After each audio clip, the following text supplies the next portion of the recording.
Karnataka Chief Minister Siddaramaiah appointed MLC Naseer Ahmed as the political secretary with cabinet rank.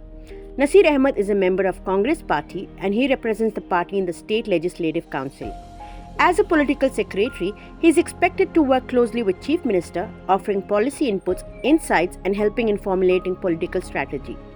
His expertise will help in better communication between the party members and the Chief Minister. When we asked Naseer Ahmed what priorities and agenda he has to help people of Karnataka, this is what he had to say. एक बहुत बड़ी जिम्मेदारी है। मैं समझता हूँ कि ख़ासकर लोगों से चीफ मिनिस्टर के करीब लाने के लिए ये जिम्मेदारी दी गई है और मेरी पहली प्रायोरिटी रहेगी जो गरीब लोग हैं, जो जिनके कुछ मसले मसाइल हैं, चाहे वो समाज के अंदर हो, चाहे वो कोई भी इदारे में हो या कोई डिपार्टमेंट में हो, तो उन लोगों को हमारे तक पहुंचना, बहुत आसानी से पहुंचने की एक तजवीज़ या एक तरतीब करने का एक ज़िम्मेदारी मेरे साथ, मैं समझता हूं कि वो पहली प्रायोरिटी होगी।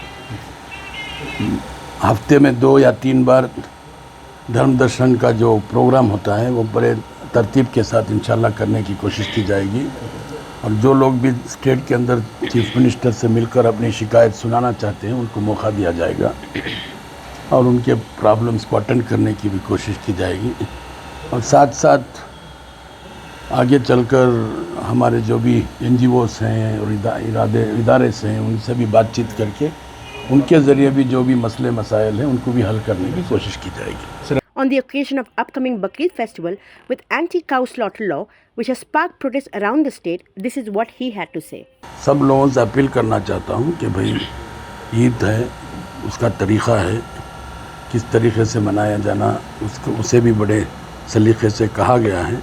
अगर उस ज़िम्मेदारी के साथ अगर हमारे लोग करेंगे तो मैं समझता हूँ कि किसी को भी परेशानी नहीं होगी। कुर्बानी के जानवरों के ताल्लुक से सर, जानवरों के ताल्लुक से भी किसी भी परेशानी नहीं होगी। आपने सुना होगा CM ने खुद कहा है कि हम मॉरल पुलिस को टॉलरेट नहीं करेंगे।